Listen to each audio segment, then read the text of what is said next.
yang dimuliakan oleh Allah Subhanahu wa taala, para peserta pelatihan pengurusan jenazah. Ya, alhamdulillah pada kesempatan pagi hari ini ya dari pihak Hati Beriman memohon kami untuk bisa mengisi pelatihan ya dengan harapan tadi sudah disampaikan oleh ya Bapak Tumidi. Nah, maka ya kita bersyukur Allah Subhanahu wa taala memberikan kepada kita kemudahan dalam mencari ilmu, kemudahan dalam menjalankan ketaatan kepada Allah Subhanahu wa taala. Kemudian salawat beriring salam senantiasa kita haturkan kepada beliau Rasulullah Muhammad sallallahu alaihi wasallam, juga kepada keluarga beliau, para sahabatnya serta umatnya yang setia mengikuti beliau hingga akhir zaman. Hadirin yang dimuliakan oleh Allah Subhanahu wa taala, ada beberapa hal yang mungkin perlu kita sampaikan di awal. Yang pertama, bahwasanya saya bukan orang yang paling pintar di sini. Kita sama-sama mudarosah, sama-sama belajar. Ya, karena mungkin pelatihan janais tadi yang sudah disampaikan oleh Pak Tum ini bukan perbuatan atau bukan pekerjaan yang keren. Ya, tetapi ya ini pekerjaan yang membuat kita mendapatkan pahala insya Allah. Ya, makanya ya sama-sama ya melakukan ini mudarosah, saling belajar. Karena di sini tentunya saya lihat ya ada Ustaz Abu Hanan juga yang insya Allah lebih sudah paham dan lain sebagainya. Ya kita harapannya mungkin dari penyampaian saya ada hal yang tidak pas dan lain sebagainya. Ya karena kullu kalamin yuqbal wa yurad, setiap perkataan itu diterima dan ditolak kecuali perkataan Rasulullah sallallahu alaihi wasallam. Ya, itu. Ya, kemudian di dalam penyelenggaraan jenazah, ya, ini pelatihan, harapannya tadi ya, keluar dari sini kita sudah praktek dan lain sebagainya, kemudian dipraktekkan di masyarakat, ya, dipraktekkan di masyarakat. Ya, dan yang saya harapkan sebagaimana tim Janais Tazkiyah yang besok akan pelatihan untuk awal, itu kami mengadakan pelatihan untuk mereka, sekarang mereka yang mengadakan pelatihan. Jadi harapannya kedepannya ya bapak-bapak yang isi pelatihan, ya bukan lagi merasa tidak. Ya, karena hakikatnya ini praktek saja sebenarnya. Ya dipraktekkan, kemudian apa? Ya digabungkan dengan hadis-hadis Nabi Shallallahu Alaihi Wasallam. Ya, kemudian juga kita ini belajar yang ideal sesuai sunnah tentunya. Bahwa apa yang akan kita sampaikan ini loh yang sunnah seperti itu. Ya, tapi terkadang di dalam masyarakat memang perlu pelus dada gitu. Perlu kita khususnya dakwah gitu. Artinya apa? Terkadang nggak sesuai. Dalam artian ya kita sudah berusaha menutup ya jenazah ini supaya tidak dilihat, ternyata ya banyak orang yang akhirnya ngintip dan lain sebagainya. Kita sudah berusaha bagaimana dan lain sebagainya, maka terkadang tidak sesuai dengan ekspektasi kita. Maka selama itu tidak ya keluar dari koridor syariat tentunya, ataupun masih bisa ditolerir, tidak mengapa. Ya seperti misalnya ya kita itu idealnya kalau mandikan itu 3 orang, tapi terkadang malah 5 orang masuk. Ya maka selama itu tidak menyalahi aturan, ya kita ya lanjutkan pemandian. Yang penting adalah bagaimana jenazah ini segera kita lakukan pemandian dan penyelenggaraan jenazah yang lain. Baik. Kemudian ya hari ini insyaallah kita akan mengadakan pelatihan pengurusan jenazah, tapi diawali dulu dari awalnya. Ya, selanjutnya. Ikhwas sekalian, kita perlu mengetahui pentingnya mengurus jenazah. Makanya supaya tadi menghilangkan statement bahwasanya ini amalan yang nggak keren atau perbuatan yang tidak mengenakan dan sebagainya, maka kita perlu mengetahui pentingnya mengurus jenazah. Yang pertama, bahwa mengurus jenazah itu adalah satu ibadah penggugur dosa. Dalam Islam itu ada apa? Ibadah yang menggugurkan amalan, bukan ibadah ya, sesuatu yang menggugurkan amalan, ada yang menggugurkan dosa. Ya, penggugur amalan apa? Contohnya syirik kepada Allah. Ya, jelas menggugurkan amalan kita kan gitu. Menggugurkan amalan apa misalnya? Ya, kita minum khamar itu bisa menggugurkan amalan kita. Ya, murtad menggugurkan amalan. Nah, di samping itu sebaliknya ada penggugur dosa. Nah, salah satu penggugur dosa kita adalah ya mengurusi atau memandikan jenazah. Rasul Shallallahu Alaihi Wasallam dalam hadis riwayat Hakim mengatakan, "Man ghassala mayyitan fakatama alaihi ghufira lahu arba'ina kabira." Ya, barang siapa yang memandikan atau jenazah lalu menutupi aibnya, ini yang paling penting. Menutupi aibnya, maka 40 dosa besar yang akan diampuni. Ini riwayatnya Hakim. Kalau dalam riwayat yang lain hanya disebutkan dosa 40 saja, tidak ada kabirahnya. Ya, tidak ada kabirahnya. Nah, kemudian yang kedua, pentingnya mengurus jenazah adalah ya, itu jelas akan membuat kita mengingat kematian. Ya, itu akan membuat kita mengingat kematian. Ya, karena Nabi Shallallahu Alaihi Wasallam dalam hadis riwayat Tirmidzi mengatakan, "Akhiru min dzikri hadimil ladat." Perbanyak untuk mengingat pemutus kelezatan, apalagi kalau bukan kematian. Karena dengan kematian berarti kelezatan kita hidup di dunia, ya itu adalah hilang. Ya, nah, ikhwas sekalian, kita bersyukur Allah memilih kita hidup di dunia. Ya, tetapi jangan sampai kita melupakan bahwa dunia itu punya batas waktu. Ya, punya batas waktu. Makanya ketika kita melakukan penyelenggaraan jenazah, insya Allah jadi ingat, oh saya nanti akan dimandikan di suatu saat. Kalau sekarang saya yang memandikan, maka besok suatu saat saya yang dimandikan. Ya, ini yang harus diperhatikan. Makanya ketika kita mengingat kematian, apa imbasnya? Yang pertama jelas dia akan menyiapkan amalannya. Benar-benar akan berusaha beramal kalau sudah ingat mati. Karena orang kalau nggak ingat mati ya udah, yang dipikirkan dunia terus. Ya, tapi kalau udah ingat mati, maka dia akan menyiapkan amal untuk sebagai bekal menuju kampung akhirat. Yang kedua, melembutkan hati. Yang ketiga lah, ya menjadikan qanaah. Udahlah, Allah ngasih segini ya udah.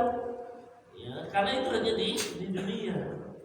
Ya, makanya itu fungsi dari kita mengurus jenazah. Kemudian yang ketiga jelas, yaitu menunaikan hak sesama muslim. Ya, menunaikan hak sesama muslim. Rasul mengatakan hakul muslim ala muslimi sittun.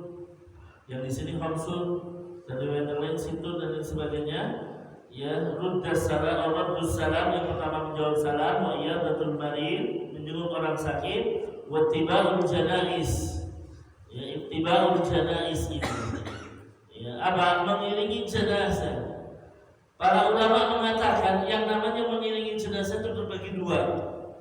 Yang pertama, dari mulai jenazah itu mati sampai dikafani, sampai disolatkan. Yang kedua, dari mulai disolatkan sampai ke kuburan. Nah itu ada makna ittiba'ul janaiz, makna dari mengiringi jenazah. Nah, selanjutnya ya, kita akan berbicara tuntutan saat sakit. Ya, saya seputar jenazah dulu, karena jenazah itu kan nggak langsung mati, mungkin yang pertama sakit dulu. Ya, dan ini lebih mudah ya Pak ya. Kalau ada orang meninggal tapi diawali sakit, mungkin orang sudah siap. Yang berat adalah kalau meninggal dadakan. Nah ini berat. Ya. Dan Nabi Shallallahu Alaihi Wasallam mengatakan apa? Inna min amaratis saat kasratul mautil fujah. Sesungguhnya di antara tanda kiamat banyaknya kematian yang tiba-tiba. Sekarang penyakit jantung sudah banyak nih. Ya. Sabtu yang lalu baru misalnya. Dengan pakaian ini juga saya memandikan jenazah yang mati tiba-tiba. Ya, kemarin ingat ya Pak siapa itu? Ya. Jadi lagi sorenya bicara saya ngobrol sama ikhwan tersebut. Paginya kita sholat subuh berjamaah di Masjid Banaran.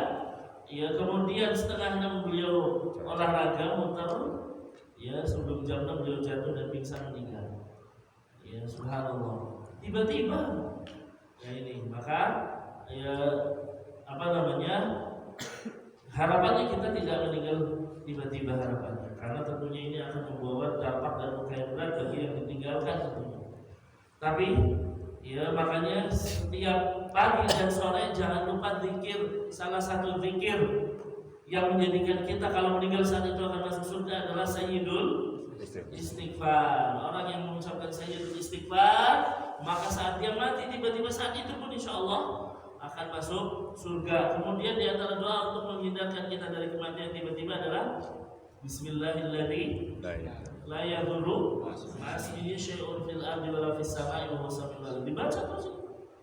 Ya, karena sekali lagi kematian yang mendadak itu membuat keluarganya berat. Ya, nah ini kalau kita bicara kematian. Nah saat orang itu sakit ada beberapa tuntunan tentunya. Ya, di antaranya ya nanti di sini seputar penjagaan jenazah, di situ ada tuntunan. Kemudian ya materi kita kali ini insyaallah adab setelah mengetahui orang itu sudah mati. Kemudian apa? Ritual utama yang akan kita lakukan saat ini, meskipun mungkin prakteknya hanya sampai mengkafani, menyolatkan, tidak sampai menguburkan karena ada siapkan kuburan. Kemudian bagaimana setelah penguburan?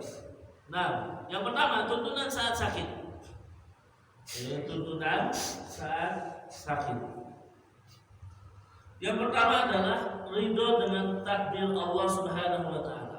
Kalau kita yang sakit, ya, ketika kita sakit tentunya harus ridho terhadap takdir Allah Subhanahu wa taala. Ya, karena inilah sifatnya orang mukmin. Rasulullah Shallallahu Alaihi Wasallam mengatakan, sungguh mengherankan perkara seorang muslim kalau ditimpa cobaan dia bersabar, kalau ditimpa kebaikan dia bersyukur. Dua-duanya adalah kebaikan. Ya berarti seorang mukmin itu seharusnya antara dua hal itu. Ya Allah kasih takdir yang buruk dia sabar. Ya Allah kasih takdir dia yang baik dia bersyukur. Ya dia bersyukur dan dua itu saja. Cuma terkadang kita itu malah masuk dalam kategori yang ketiga apa? Asyukru li takdirlah. Ya apa? Marah dengan takdir Allah yang buruk. Nah ini yang bahaya. Ya, nah, padahal kalau kita tahu seseorang itu terkena musibah, apapun itu, sekecil apapun musibah. Lihat dalam hadis ini, ma yusibul mu'min min wasabin wala nasabin wala saqamin wala hasanin hatta al-ham yahumuhu illa kafara bihi min sayyi'ati. Tidaklah menimpa seorang mukmin baik itu penyakit yang mungkin lama banget ya sembuh-sembuh. Ya. Kemudian apa? Letih, sakit, sedih, gundah gulana, semuanya menjadi menggugur dosa. Itulah indahnya Islam. Makanya Pak, kalau misalnya ada orang sakit lama, kok bapak kita sakit lama banget, jangan didoain orang mati-mati jadi. Iya, ada apa? Karena Allah lagi membersihkan terus. Harapannya begitu sudah bersih baru dipanggil oleh Allah. Ya, baru dipanggil oleh Allah. Nah, itu kan. Ya, berarti ketemu sama Allah Subhanahu wa taala dalam kondisi apa? Bersih dari dosa. Nah, ini. Yang kedua, ya, seberat apapun sakit kita, jangan berharap mati. Jangan berharap mati dulu. Ya, jangan berharap mati, Pak. Ikhlas sekalian, Allah beri kita pilihan hidup. Berarti kita tuh manusia pilihan. Ya Allah memberi nikmat kita untuk hidup. Itu nikmat dan kehidupan itu lebih baik daripada kematian. Ya jangan dipikir kematian lebih baik daripada kehidupan, tidak. Gak usah ngomong situ dari mana, dari kita katakan. Rasul pernah bercerita atau pernah terjadi di masa Rasulullah, ada dua orang sahabat datang ke kota Madinah. Kemudian apa? Yang satu disuruh jihad mati, ya, yang satu di Madinah saja 1 tahun kemudian meninggal di atas kasur. Ya, tiba-tiba yang ditinggali rumahnya bermimpi, apa mimpinya? Yang kedua yang tidur di atas kasur dia masuk surga lebih dahulu daripada yang mati syahid. Maka para sahabat heran, loh kok iso? Padahal yang satu mati syahid loh. Ya, yang ini tidak Saya matinya di atas kasur. Ya, maka Rasul Shallallahu Alaihi Wasallam mengatakan apa? Min aina ta'jabun, dari mana kalian tuh heran? Bukankah dia mati setahun kemudian hilang? Bukankah dia menjumpai bulan Ramadan? Bukankah dia menjumpai salat 5 waktu yang banyak? Ya, maka perbedaan antara keduanya antara langit dan bumi. Jadi sebenarnya kehidupan indah kalau kita bisa memanfaatkannya. Oleh karena itu Nabi Shallallahu Alaihi Wasallam melarang kita untuk meminta kematian. Di antaranya hadis ini, la yatamanna ahadukumul maut. Ya, tidak boleh atau janganlah kalian berharap ya mati. Kenapa? Karena kalau dia muhsin, ya semoga ini umurnya akan menambah kebaikan. Kalau dia musi, ya dia apa? Orang yang buruk, bukan orang yang baik, maka berharap dia bisa tobat kan gitu. Maka jangan berharap kematian, kecuali kalau memang ya benar-benar Rasul mengajarkan doa, ya Allah hidupkan aku kalau kehidupan itu baik, ya Allah matikan aku kalau kematian itu baik. Itu salah satu doa yang diajarkan Rasul. Yang ketiga, ya jadi intinya kalau kita sakit jangan berharap kematian seberat apapun sakit kita. Ya seberat apapun sakit kita jangan berharap mati. Yang ketiga adalah ya segera memberi wasiat. Ya segera memberi wasiat. Rasul mengatakan ma haqqu muslimin lahu syai'un yusafihi yabitu lailataini illa wasiyatu ya maktubatun indahu. Tidak lain seorang muslim yang memiliki sesuatu yang ingin diwasiatkan untuk melewati 2 malamnya, melainkan wasiat itu tertulis di sisinya harusnya. Ya, dia ada yang mau diwasiatkan monggo. Dan yang namanya wasiat kalau dalam masalah harta maksimal 1/3 ya, Pak. Makanya di sini yang harus diwasiatkan ada isi wasiat itu hak yang harus ditunaikan bisa jadi saya punya hutang sama ini, saya beli ini dan lain sebagainya. Di antaranya juga sedekah, di antaranya juga nasihat untuk kebaikan dan takwa. Nah masalah harta wasiat maksimal adalah 1/3. Bahkan kalau kurang lebih baik. Ada seorang sahabat yang mau meninggal, kemudian berkata kepada Rasul Shallallahu Alaihi Wasallam, ya Rasul, ya saya cuma punya 1 putri, bolehkah saya berwasiat untuk yang lainnya? Ya, sehingga harta anak saya cuma dapat 1/4, boleh nggak? Kata Rasul tidak boleh. Ya 3/4 buat yang lain nggak boleh. Ya udah 1/2 buat yang lain nggak boleh. Ya, akhirnya sampai sulus. Ya udah sulus aja masih banyak gitu. Ya, jadi fasulus katsir kata Nabi. Ya 1/3 dari harta kita diwasiatkan untuk orang lain, bukan untuk ahli waris, kata Nabi masih kebanyakan sebenarnya. Dan Nabi mengatakan apa? Engkau meninggalkan ahli warismu dalam keadaan kaya lebih baik daripada dia itu ternyata minta-minta di hadapan manusia. Ya tentunya ini yang harus diperhatikan ketika kita meninggal atau mungkin ingin berwasiat tentang harta kita, ya pikirkan juga ahli waris kita. Ya kemudian apa? Maksimal untuk memberikan wasiat adalah 1/3. 1/3 dari apa? Dari harta kita. Ya tentunya setelah dipotong penyelenggaraan jenazah. Ya makanya wasiat itu dilakukan atau diberikan setelah penyelenggaraan jenazah. Untuk penyelenggaraan jenazah berapa habisnya? Kasih. Kemudian selepas itu apa? Berikan wasiat. Karena wasiat itu kenapa didahulukan? Ya biasanya ahli waris itu ketika orang tuanya memberi wasiat harta tidak mau ditunaikan. Kenapa? Karena akan berkurang hartanya. Ya maka ini perlu ya diperhatikan. Nah, itu yang ketiga. Jadi saat sakit tentunya ridho, tidak boleh berharap mati. Yang ketiga memberi wasiat. Yang keempat, orang yang di sekelilingnya kalau bisa mentalkin. Ya, orang yang di sekelilingnya kalau bisa adalah mentalkin. Ya, nah, dan yang namanya talqin adalah ucapan la ilaha illallah. Itu dalilnya ada laqinu mautakum bila ilaha illallah. Ya, talqinlah orang yang mau meninggal di antara kalian dengan ucapan la ilaha illallah. Ya, dan Nabi mengatakan man kana akhiru kalamihi la ilaha illallah dakhala jannah. Siapa yang akhir ucapannya adalah la ilaha illallah, dia pasti masuk surga. Dan ini bagian dari husnul khotimah.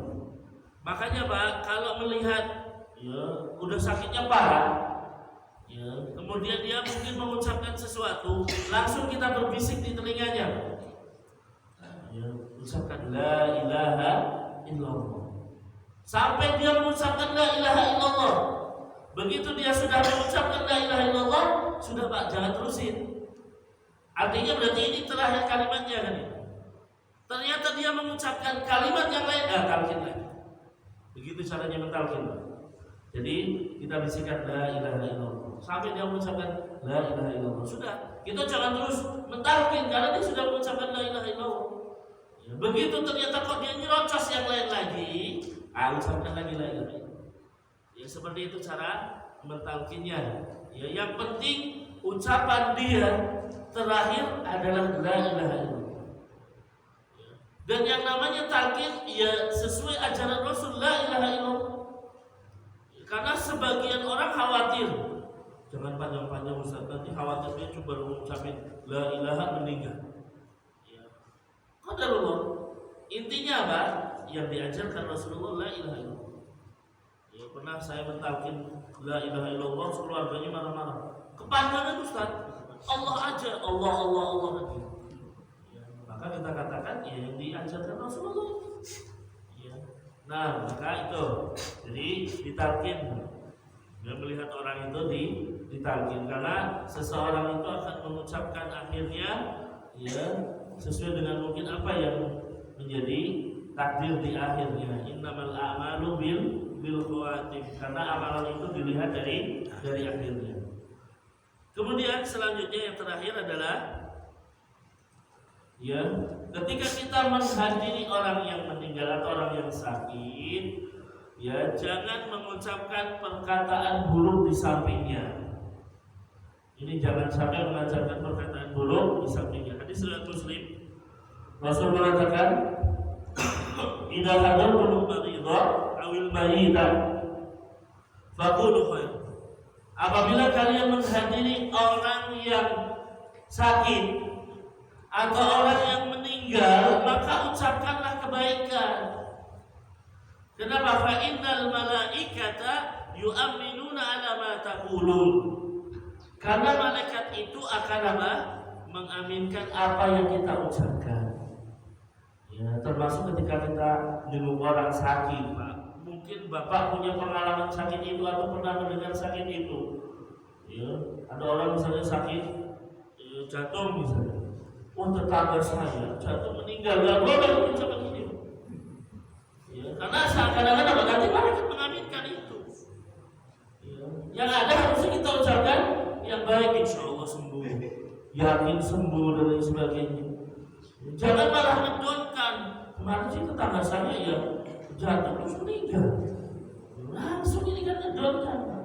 Malaikat dengar mengaminkan. Ya, makanya ya ini menunjukkan apa? Ketika misalnya kita itu menyuruh orang sakit, katakan yang baik. Ya, katakanlah yang baik, dengan hal-hal yang buruk. Meskipun mungkin penyakitnya berat, langsung aja kita katakan insya Allah sembuh. Ya, ketika semua mengucapkan itu, semoga malaikat mengaminkan dan ya, menjadikan sembuh. Termasuk dengan kematian. Ya, meskipun seburuk-buruknya orang, selama dia orang mukmin, ya, maka kita yang berkata di situ jangan hal yang buruk. Ya, perkataan yang baik saja. Ya, semoga Allah mengampuninya dan lain sebagainya. Ya, jangan kita katakan kejelekan-kejelekan, oh dia memang dia suka malam, oh dia mah preman, oh dia dan sebagainya itu. Ya, kita katakan hal-hal yang buruk. Kemudian ya setelah mengetahui kematian, ya, bagi keluarganya gimana? Yang pertama adalah sabar dan ridho. Yang jelas harus sabar dan ridho. Paling penting adalah sabar, dan ini sebuah kewajiban. Ya, paling penting adalah kita bersabar karena ini adalah kewajiban. Dalilnya surat Al-Baqarah ayat 155. Nah, walanabluwannakum bisyai'in minal khawfi wal ju'i wa naqsin minal amwali wal anfusi was samarat wa basyiris sabirin. Dan kabar gembira bagi orang yang sabar. Ujian itu pasti ada, rasa takut ujian, lapar ujian, kekurangan harta ujian, kehilangan jiwa al-anfus ujian. Ya, mungkin buah-buahannya berkurang ujian. Tapi wabasyiris sabirin. Ya, intinya harus sabar. Dan sabar itu kewajiban. Ya, jadi orang kalau ditimpa musibah, yang harus dilakukan pertama kali sabar. Ini kewajiban. Tapi hal kadang orang itu berat, malah yang terjadi apa? Marah. Ya, ketika kehilangan istri, ya Allah, kenapa istri saya diambil bukan istri tetangga? Kan ini apa? Marah nanti. Ya, nggak terima dengan takdir Allah Subhanahu wa Ta'ala. Ya, maka harus sabar. Kalau mau lebih tinggi lagi, bahkan akan mendapatkan rumah di surga, syukur. Ya, bersyukur. Ya, pernah Nabi Allah mengatakan dalam hadis qudsi, berkata kepada malaikat, wahai malaikat, kamu ambil anak hambaku. Iya. Apa yang diucapkan? Dia mengucapkan, ya, syukur kepada Allah, pujian yaitu alhamdulillah, baru innalillahi wa inna ilaihi raji'un. Jadi ketika kena musibah kita bisa mengucapkan alhamdulillah, innalillahi wa inna ilaihi raji'un. Maka kata hadis Nabi, Allah mengatakan bangunkan untuk orang ini apa? Ya, rumah di surga, wasamuha baitul hamd. Ya, dan namakan dengan rumah ujian. Ini kalau kita bisa di atasnya sabar. Ya, tapi yang paling penting sabar saja. Ya, minimal sabar. Ya, makanya di sini dikatakan tidaklah seorang hamba tertimpa musibah dan dia mengucapkan innalillahi wa inna ilaihi raji'un, Allahumma ajurni fi musibati wa akhlif li khairan minha. Ya, ucapan ini yang dibaca kalau terkena musibah. Ya, innalillahi wa inna ilaihi raji'un, ya Allah, berikan pahala atas musibahku dan ganti yang lebih baik. Kecuali Allah akan memberikan pahala dan Allah akan berikan ganti yang lebih baik. Ya, nah, itu. Kemudian yang namanya sabar, langsung Pak saat itu. Ini yang berat. Sabar pada saat detik pertama kejadian. Ya, kan pernah Nabi melewati sebuah kuburan, ada wanita menangis karena ditinggal anaknya. Dia menangis meniaha, meratapi kematian. Kemudian apa? Nabi berkata, ittaqillah wasbiri, bertakwalah kepada Allah dan sabar. Apa kata wanita tersebut? Ilaika anni fa innaka lam tusib bi musibati. Pergi engkau, enggak tahu kalau ini Rasulullah. Pergi engkau karena aku tidak terkena musibah seperti yang saya rasakan. Akhirnya dikatakan innahu Rasulullah. Kamu berani itu Rasulullah loh, enggak tahu kalau itu Rasul. Akhirnya dikejar Rasulullah. Kemudian beliau orang wanita tadi mengatakan, saya tidak tahu engkau ya Rasul. Maka Rasul mengatakan apa? Innama sabru indas sadamatil ula. Sesungguhnya sabar itu pada saat awal kejadian. Ya, bukan sudah seminggu berlalu. Kita tuh kadang kena musibah, awalnya itu meratap, marah dengan Allah. Ya, terus kita meratap, menangis dan marah dengan Allah Subhanahu wa Ta'ala. Begitu seminggu datang, gimana keadaanmu? Ya saya mah sabar, telat Pak, sabar. Sabarnya telat. Terusnya dari detik pertama kejadian kita bersabar. Nah, maka ini dalil yang menjadikan kita harus sabar. Karena kalau kita marah, Allah murka dengan kita. Tapi kalau kita berusaha sabar dan ridho, maka Allah pun akan berusaha meridhoi kita.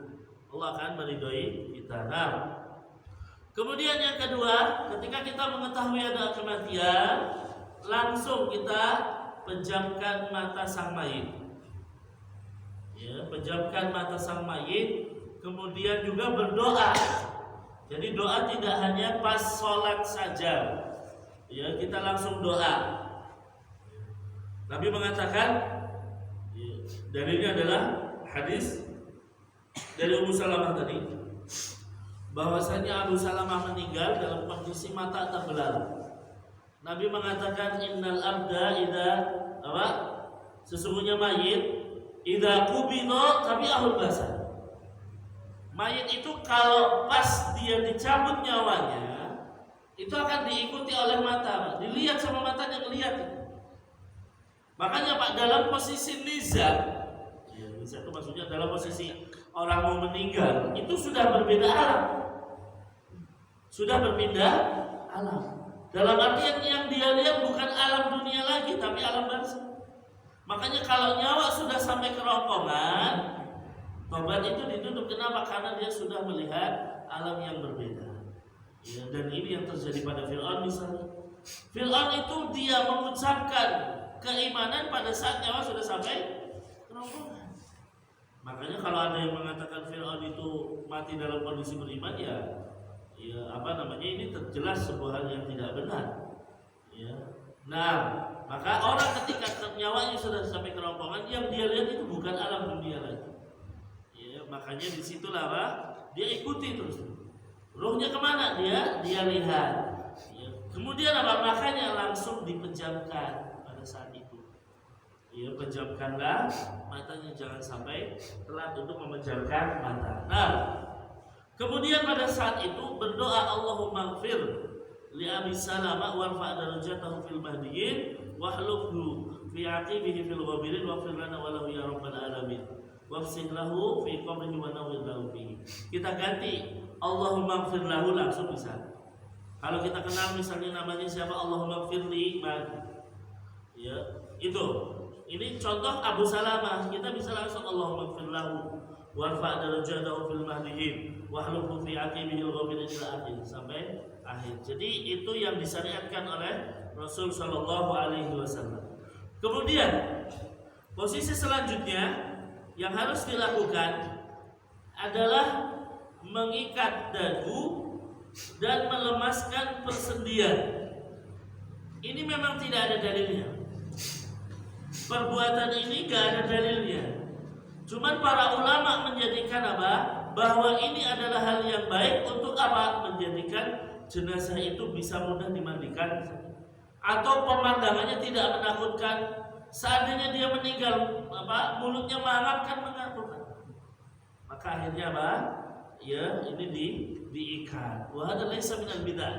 Ya, jangan dikatakan ini sebagai bid'ah. Ada satu hal yang memang di situ sebagai istihsan, hal yang baik. Ya. Meskipun tidak ada dalil dari Nabi Shallallahu Alaihi Wasallam. Ya, tentunya apa? Kita melakukan ini bukan karena mengharap pahala. Inilah bedanya sama bid'ah. Ini perlu saya sampaikan juga. Ya, Ustaz, itu nggak ada dalilnya, berarti itu bid'ah. Nah, kita katakan perbedaan dengan bid'ah. Kalau bid'ah itu mengharapkan pahala, kita melakukan itu. Tapi kalau ini kita mengikat daun ini untuk maslahat, kita nggak mengharapkan pahala. Bukan berarti kalau jenazahnya nggak diikat dia dapat pahala. Sama seperti misalnya adzan pakai mic. Ya, orang kan memprotes mic itu, orang adzan pakai mic nggak ada di zaman Rasul. Kita katakan kita adzan pakai mic untuk maslahat. Artinya tidak ada keyakinan kita kalau saya adzan pakai mic pahalanya nambah. Ada nggak keyakinan gitu? Kan nggak ada. Dia nggak ada pakai mic pun sama. Beda kalau kebid'ahan. Ya, apa itu? Dia dapat pahala, mengharapkan pahala di situ. Saya ngelakuin ini pengen pahala. Nah, ini bedanya. Ini yang perlu mungkin diketahui dulu untuk membedakan ya, yang tidak ada di ajaran Rasul ini istihsan atau bagian dari hal yang tidak ada contohnya. Maka mengikat dagu dan melemaskan persendian itu ya kita pijat-pijat, ya sendi-sendinya, ya, itu memang tidak ada dalilnya di dalam hadis-hadis Nabi. Namun para ulama menjadikan ini sebuah prosesi ketika ada orang yang meninggal. Summa lahir menutupi seluruh tubuh jenazah. Ya, menutupi seluruh tubuh jenazah. Nah, sampai jam berapa? 10 berapa? Sesi pertama 10.45. Lama. Bentar ya.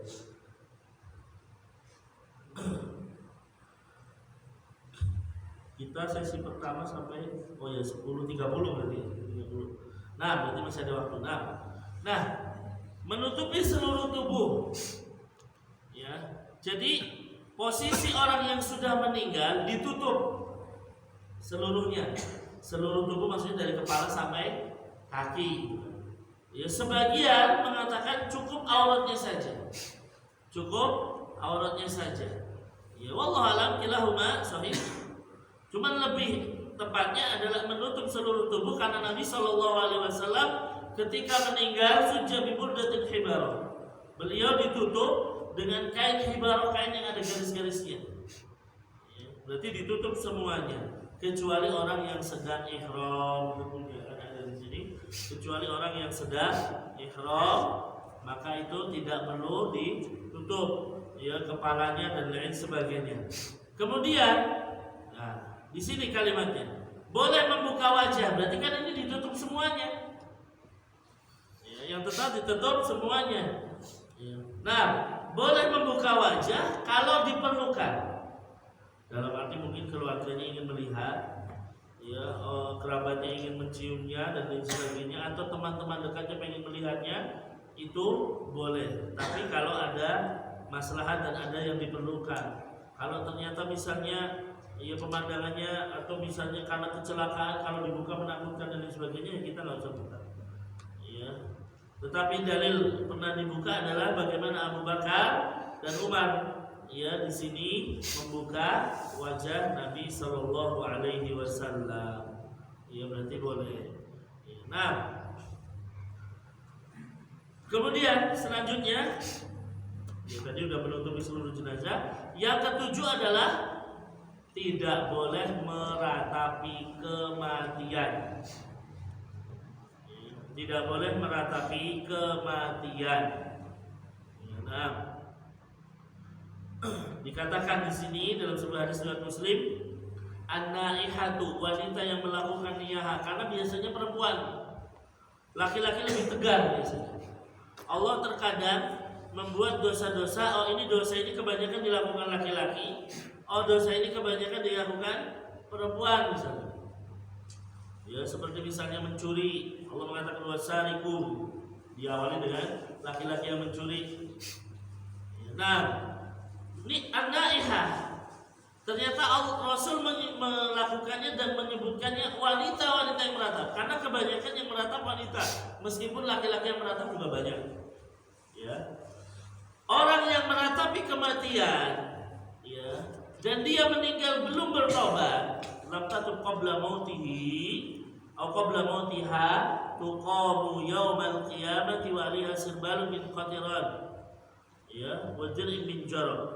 Nah, maka kelak di hari kiamat, ini posisinya di padang mahsyar. Di hari kiamat dia akan dipakaikan dengan baju yang terbuat dari ter. Di sini diartikan tembaga. Ter nanti ya, Pak, ter. Aspal. Aspal. Tir apa ter? Aspal. Yo istir ya. Aspal. Sama i. Aspal Ya, cair. tir, gitu. Jadi kayak apa ya? Besi panas yang yang jadi cair gitu. Nah ini. Kemudian apa? Dia dipakaikan mantel yang gatal. Mantel yang gatal. Nah ini. Niyah itu artinya suara merpati, Pak. Maksudnya apa? Merintih seperti burung merpati. Ya, nah, makanya di sini kita lihat bentuk-bentuk niyah. Ada bentuknya suara. Dia merintih mungkin atau dia teriak-teriak. Ini bisa jadi masuk dalam kategori niyah. Nabi mengatakan apa? Bahwasanya Rasul Shallallahu Alaihi Wasallam berlepas diri minas soliqati wal halikati wasyaqah. Rasul berlepas diri dari mengangkat suara, mencukur rambut, merobek baju. Ya, maksudnya apa? Kalau ada musibah, dia tuh teriak. Kalau enggak, rambut dijambak-jambak atau baju dirobek-robek. Nah ini perbuatan masuk. Ya, di antara perbuatan menampar pipi, menyobek baju, menjambak rambut. Kemudian ada ungkapan. Nah, ungkapan apa? Seperti mengadu atau protes misalnya. Atau menyebut kebaikan. Menyebut kebaikan bisa jadi masuk dalam kategori niyah. Misalnya, suami saya baik banget ya Allah, kenapa begini suami, dan sebutkan kebaikan suami semua. Nah, ini bagian dari niyah. Ini bagian dari meratap. Nah, itu contoh-contoh meratap. Makanya Nabi mengatakan laisa minna man darabal hudud, ya kan? Bukan bagian kami orang yang menampar-nampar pipi, wa syaqqal juyub, ya, menyobek pakaian, ya, wada'a bid'awal jahiliyah, dan meneriakan teriakan jahiliyah. Nah, lah, apakah kita nggak boleh menangis? Apakah kalau ada misalnya kematian kita tidak boleh menangis? Maka menangisi jenazah itu ada 3 macam. Yang pertama, hanya ngeluarin air mata tanpa ada suara atau ratapan kepada mayit. Dan ini terjadi pada Rasulullah. Cuma air matanya keluar. Ya, makanya ini pernah terjadi di masa Rasul. Ya, ada Abdurrahman bin Auf ketika Rasul kehilangan anaknya, ya, Ibrahim. Kemudian apa? Meleleh tuh atau keluar air matanya. Abdurrahman bin Auf, kok nangis ya Rasul? Karena dianggap bahwasanya menangis itu nggak boleh. Mereka yang dipahami sahabat ketika musibah nggak boleh kita menangis dan lain sebagainya. Jadi hukum asalnya menangis, ya, yang teriak dan lain sebagainya nggak boleh.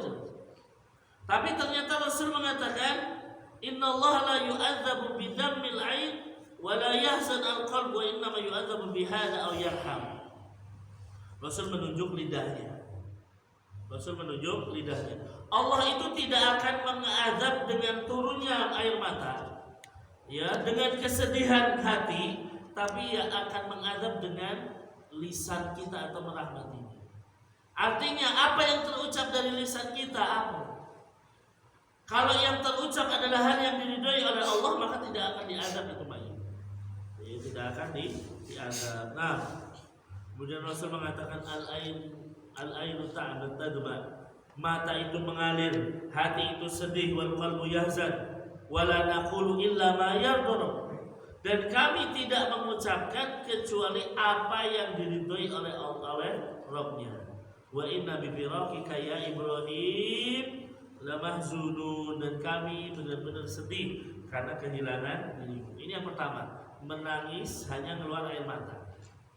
Yang kedua, menangis tapi disertai apa? Teriakan dan ratapan. Ya, tadi menangis disertai teriakan dan ratapan, maka berlaku hukum innal mayyita yu'adzabu bi bukai ahlihi alaihi. Mayit itu dihukum dengan tangisan keluarganya. Ya, dan ini terjadi perbedaan pendapat. Ya, apa maksudnya? Sebagian maksudnya adalah kalau dia memerintahkan keluarganya untuk menangis.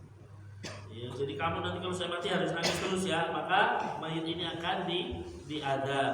Ya, sebagian mutlak, intinya kalau keluarganya meratapi kematian maka akan nangis. Ya, wallahu a'lam. Nah, kemudian yang ketiga, dia nangis, keluar air mata, kemudian ada suara tangisan.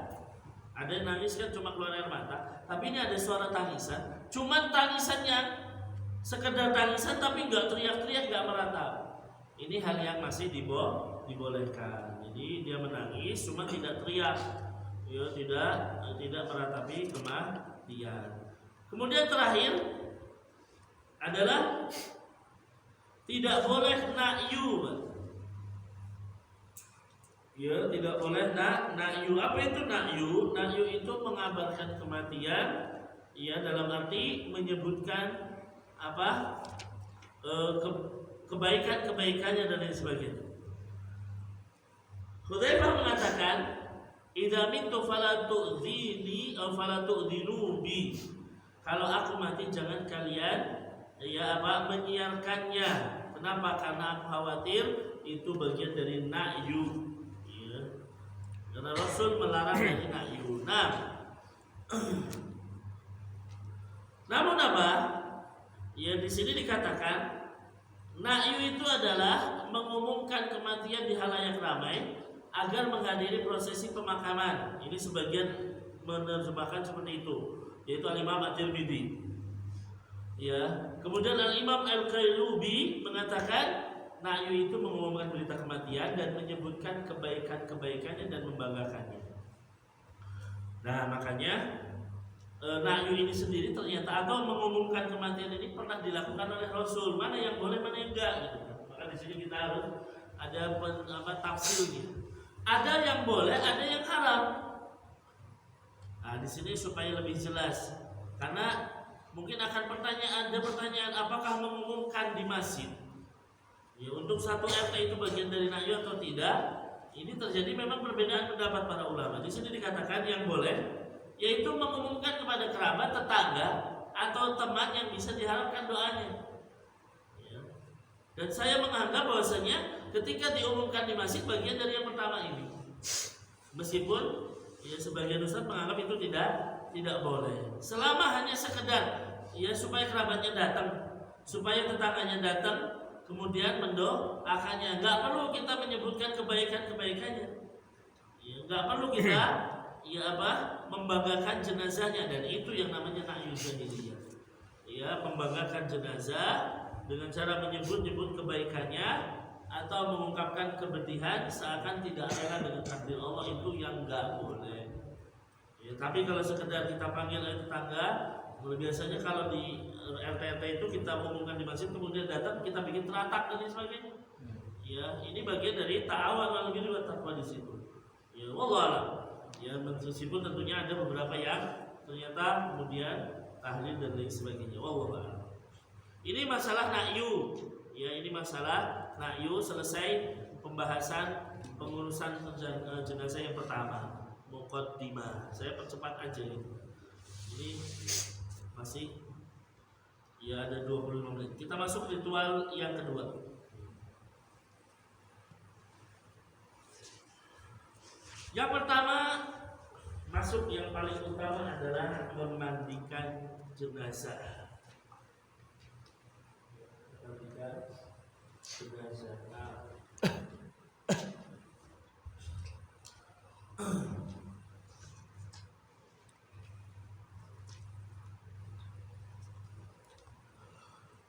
Kita bicara hukumnya dulu. Ya, kita bicara hukum dari memandikan jenazah. Saya kecepatan nggak Pak? Enggak. Cukup ya Pak ya? Bisa dipahami nggak? Bisa. Ya, saya harap selesai ini udah bisa semua gitu loh. Ya langsung praktek. Ternyata pulang ada yang meninggal tetangga, praktek. Kalau bisa gitu. Ya, nah, tapi jangan berharap tetangganya udah meninggal. Yang pertama hukumnya wajib. Jelas. Bagi seorang muslim wajib. Jadi kalau ada tetangga muslim meninggal, ya wajib untuk dimandikan. Ya. Ini hukumnya jelas. Kemudian siapa yang memandikan? Ya, ini kita awali dulu, nanti kita rinci siapa saja yang boleh memandikan gitu. Yang memandikan adalah muslim sejenis. Ini yang paling penting ini. Muslim sejenis maksudnya apa? Ya, laki-laki sama laki-laki, perempuan sama perempuan. Ya, Ustaz, kalau yang meninggal waria gimana? Ya, gimana? Sejenis, yang sejenis. Ini saya nggak ngerti. Nah, baik. Dalilnya Ummu Atiyah. Ini menunjukkan bahwasanya di masa Rasulullah juga ada orang-orang yang memang terbiasa memandikan jenazah. Di antaranya Ummu Atiyah ini. Rasul minta Ummu Atiyah memandikan jenazah anak beliau. Ya, dakhala alaina Rasulullah sallallahu alaihi wasallam wa nahnu naghsilu ibnatahu. Ya, Ummu Atiyah lagi mandiin anaknya, kemudian Rasulullah masuk. Ngasih tahu Ummu Atiyah. Beliau mengatakan iksilnaha thalasan aw khamsan aw akthar min dzalik. Ya. Mandikanlah dengan air, ya kan? Bima'in wa sidrin, dengan air dan daun bidara sebanyak 3, 5 atau lebih. Ya kawan sekalian, ini menunjukkan semua hal terkait perkara agama ini itu sudah diajarkan Rasulullah semuanya. Sampai pun pada masa kematian. Ya, Rasul sudah mengajarkannya bahkan kepada anaknya. Ketika anaknya meninggal, ayo langsung diajarkan ini cara mandikan. Mandikan 3 kali atau 5 kali atau lebih. Atau lebih. Dengan apa? Dengan air dan daun bidara. Wa ja'alna fil akhirati kafur, dan jadikan air kapur barus menjadi bilasan terakhir. Ya. Kemudian beliau mengatakan ibda'u bima yaminiha wa mawadi'il wudu'i minha. Mulailah dengan yang kanan dan anggota wudu. Kemudian kata Ummu Atiyah wa masyadnaha thalathata qurun. Ini khusus jenazah perempuan dikepang menjadi 3 kepangan. Ini untuk jenazah perempuan. Nah, Allah alam shawab. Nah, di sini intinya apa? Bahwa Rasul mengajari tata cara mandi dulu. Tata cara mandi, bahwasanya mandikan ini jumlahnya segini, kemudian mulailah dengan yang kanan, kemudian wudu dan lain sebagainya. Nah, secara global seperti itu. Jadi intinya kalau memandikan, Pak, jadi yang harus diperhatikan oleh kita, prosesi penyelenggaraan jenazah itu bukan sesuatu yang sulit. Ini yang harus ada di otak kita dulu. Jangan berpikir, aneh nih, ntar gimana. Jadi kita udah mundur duluan. Padahal mudah. Prosesi penyelenggaraan jenazah itu adalah hal yang mudah. Karena Nabi cuma ngasih tahu kepada umat kamu mandikan 3 kali atau lebih dengan air dan daun bidara. Prosesi mandikannya gimana kan terserah. Yang penting kamu mandikan 3 kali. Lalu Rasul ngajarin lagi, mulailah yang kanan. Berarti kita mandikan mulai yang kanan dengan anggota wudu, udah selesai. Makanya sebenarnya Pak, rukun memandikan jenazah cuma yang penting air semuanya terkena kepada mayit dan bersih, selesai. Kan gampang sebenarnya. Kita jangan berpikir nanti gimana gosoknya, nanti gimana dan sebagainya. Kita pikir gampang dulu kan. Yang penting gampang dulu. Nah, baru nanti ketika kita praktek memang perlu kita harus bersihkan dulu kotorannya, dikeluarkan dan lain sebagainya. Tapi Nabi hanya menjadikan secara global, ini loh cara mandikan, gitu aja. Itu jadi intinya memandikan jenazah adalah hal yang mudah. Kemudian di sini selanjutnya adalah bolehkah lain jenis memandikan? Yang boleh suami memandikan istri atau sebaliknya. Yang boleh suami mandikan istri atau istri mandikan suami. Boleh, silahkan. Karena Nabi Shallallahu Alaihi Wasallam mengatakan, di dalam ketika Aisyah sakit kepalanya, ya Allah pusing kata Aisyah. Nabi kemudian, saya juga agak pusing kata Nabi. Kemudian Nabi mengatakan, ma darraki law mitti qabli fa ghasaltuki wa kafantuki summa sallaitu alaiki wa dafantuki. Seandainya kamu meninggal lebih dulu sebelum aku, maka aku yang akan memandikanmu, mengkafanimu, menyolatimu dan menguburkanmu. Nah, ini berarti boleh bagi seorang suami memandikan istri. Nah, kemudian boleh juga sebaliknya.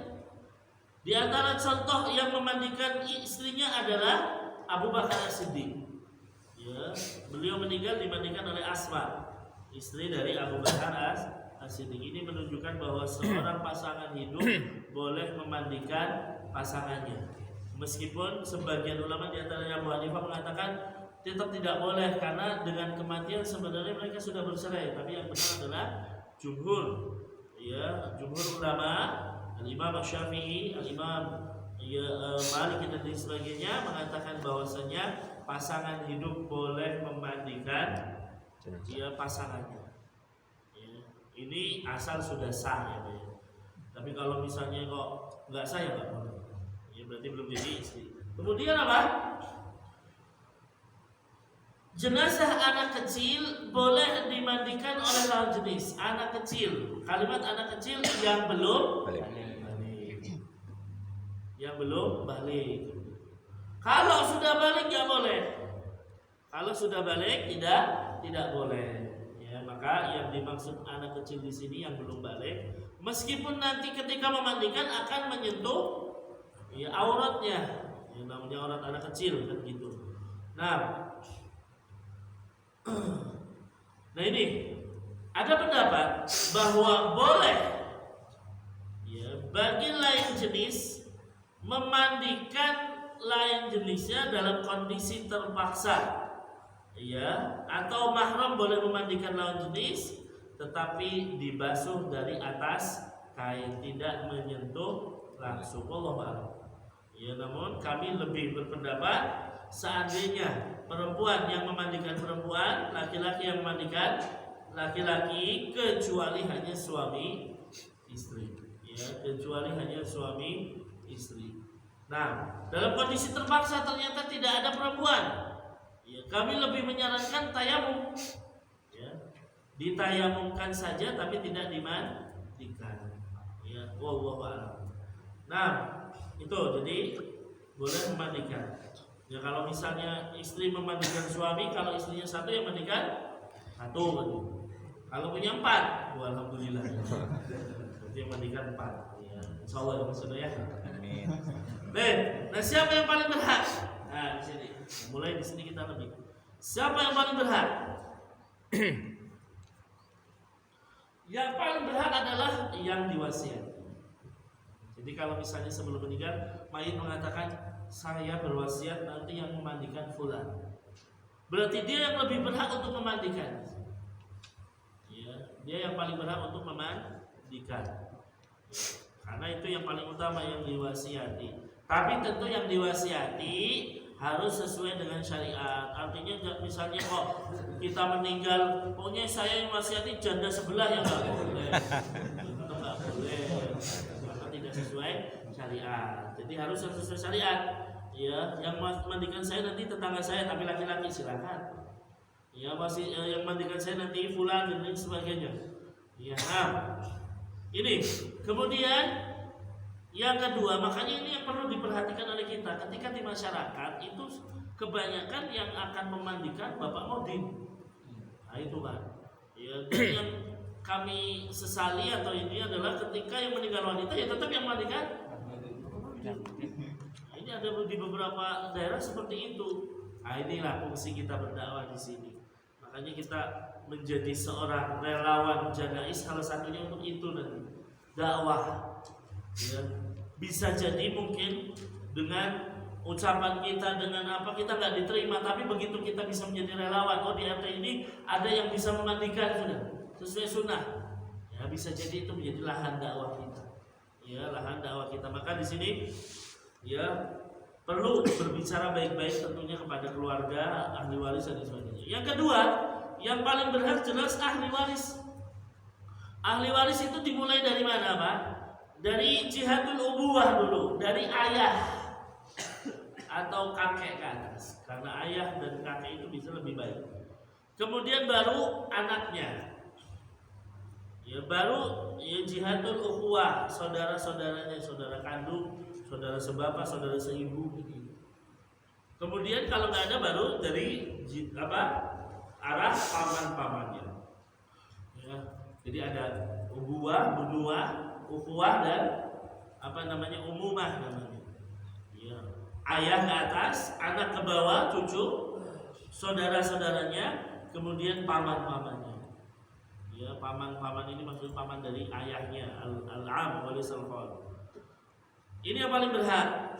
Kemudian yang ketiga adalah kaum muslimin secara umum. Kalau nggak ada wasiat, ahli waris juga nggak berani, ya maka silahkan. Yang paling utama adalah yang mengetahui fikih memandikan jenazah kalau bisa. Ya, makanya kita datang di sini agar kita menjadi orang yang mengetahui fikih memandikan jenazah. Nah, kok kaum muslimin boleh memandikan? Boleh. Lihat contohnya tadi Rasulullah meminta Ummu Atiyah. Beliau nggak ada hubungan keluarga dengan Rasul, dengan anaknya nggak ada hubungan keluarga. Ya, berarti apa? Rasul meminta ya sahabiah yang lain menolong untuk memandikan anaknya. Ya Allah. Kemudian selanjutnya ya yang tidak perlu dimandikan di sini ada tentunya orang yang mati syahid dalam medan perang. Ini jelas nggak perlu dimandikan. Ya dalilnya banyak, bahwasanya di masa Rasul ada yang mati syahid langsung dikuburkan. Ya langsung dikuburkan. Tapi khusus yang berperang. Ya, khusus yang berperang. Karena orang mati syahid kan ada syahid hukman, ya, ada syahid dihukumi secara syahid, ada yang memang mati syahid fisabilillah. Ya, kalau yang dimaksud tidak perlu dimandikan adalah yang mati syahid fisabilillah khusus. Adapun yang mati syahid secara hukum, contohnya apa Pak? Melahirkan. Mati melahirkan. Tenggelam. Melahirkan. Wanita melahirkan, tertimpa Tuhan, ya. Seseorang meninggal karena sakit perut, itu mati syahid semuanya. Ya, itu masuk dalam kategori mati syahid. Tapi mereka tetap dimandikan. Ya, mereka tetap dimandikan. Ya, nah. Kemudian yang tidak perlu dimandikan kalau itu akan merusak mayat. Ya, bisa jadi mungkin meninggal dalam kondisi ditabrak dan hancur. Ya, maka yang seperti ini ya bisa jadi kita nggak perlu memandikannya. Ya, cukup mungkin kita membersihkan yang bisa dibersihkan dan lain sebagainya. Ya, orang meninggal ketabrak kereta akan hancur, nggak kelihatan. Maka ini nggak perlu dimandikan. Jadi tentunya melihat sisi maslahatnya. Oh, kalau ternyata tertabrak masih ada kepalanya saja, ya mungkin bisa jadi kita memandikan kepalanya saja. Tapi nggak usah lari ya Pak. Nah, kalau kepala itu. Nah, itu. Kemudian apa? Janin sebelum umur 4 bulan, ini jelas. Ya. Karena mulai ditiupkan ruh umur berapa Pak? 4 bulan. Ya, kalau sebelum 4 bulan berarti belum ditiupkan ruh, maka dia hanya sekedar daging. Ya, hanya sekedar daging, maka tidak perlu dimandikan, langsung dikuburkan saja di belakang rumah nggak apa-apa. Ya, atau di mana dan lain sebagainya. Tapi kalau sudah 4 bulan ke atas, berarti ini sudah jadi manusia. Berarti ini sudah jadi manusia, maka dia ya apa namanya? Harus tetap dimandikan. Ya, harus tetap dimandikan, dikafani, disolatkan, dikuburkan di kuburan kaum muslimin kalau bisa. Ya, jadi tetap dikuburkan karena dia sudah berbentuk manusia. Ya, dan disyariatkan tetap diberi nama, ya tetap diakikohi dan lain sebagainya kalau meninggalnya setelah umur 4 bulan. Nah, ini yang perlu diperhatikan. Kemudian di sini memandikan jenazah di tempat tertutup. Nah, ini yang sering terkadang kurang di masyarakat kita.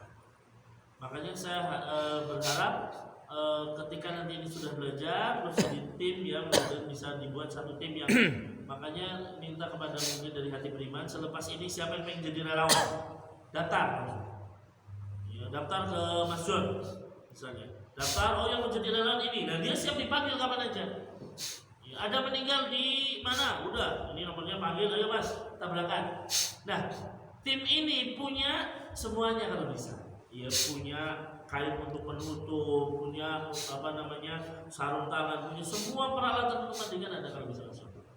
Jadi harapannya selepas ini, ya karena orang hati beriman cuma dapat jodoh di sini kan gitu. Jadi ya minta kalau bisa disampaikan ya, siapa yang siap jadi relawan, kita bikin grup di situ. Ya dibikin grup, nanti ada permintaan penyelenggaraan jenazah, ngomong di grup siapa yang bisa berangkat, ayo berangkat. Nah di sini dari hati beriman menyiapkan ya peralatannya, itu yang kita harapkan di situ. Sebagaimana tim janais perempuan sudah seperti itu. Ya, nah, maka harapannya itu jadi ditutup semuanya. Nah, di sini perlu memang ya bagi kita untuk berbicara kepada masyarakat kampung kalau bisa, atau mungkin ketika kita memandikan ada yang menjaganya, nggak usah dilihat gitu. Ya, dan lain sebagainya. Kemudian juga orang yang memandikan adalah orang yang mulutnya tidak ember. Maksudnya apa? Mudah cerita. Hah? Mudah cerita. Nggak mudah cerita, ya kan? Lagi mandiin tiba-tiba keluar belatung, ngomong-ngomongan gitu. Wah, kok aku pas ngadusi kok keluar belatungnya dan lain sebagainya, ini nggak boleh. Makanya tadi di awal kan itu siapa yang memandikan kemudian menyembunyikan aibnya, ya itu aib, ya itu aibnya sang mayit nggak boleh kita keluarkan, ya dari tempat tertutup itu. Kenapa kok itu harus tertutup? Supaya aibnya tidak terbuka. Ya, supaya tidak terbuka aibnya. Makanya satu, yang memandikan tidak boleh ember mulutnya. Yang kedua, tempatnya juga kalau bisa tertutup. Ya, tempatnya tertutup, barangkali ada aib yang terlihat nanti menjadi pembicaraan, dan ini jelas hal yang terlarang. Nah, selanjutnya adalah jika tidak mungkin dimandikan. Nah, tadi yang saya katakan tidak mungkin, bisa jadi nggak ada yang sejenis. Yang mati perempuan di daerah semuanya laki-laki, gak ada mahramnya dia, gak ada suaminya dia, maka ini masuk dalam kategori tidak memungkinkan. Kita lebih memilih dia ditayamumkan. Tidak memungkinkan, misalnya jasadnya tadi rusak, ya, kemudian apa tadi tidak ada misalnya muslim yang lain, maka kondisi seperti ini lebih baik ditayamumkan, ya, ditayamumkan saja. Nah, baik, kita masuk cara memandikan, namun karena waktu mungkin masih ada ini untuk dulu kita dulu. Saya cukupkan dulu, nanti kita masuk cara memandikan, kemudian cara mengkafani dan menyolatkan. Wallahu a'lam bishawab. Kita break dulu, balik lagi jam 11 kurang 15.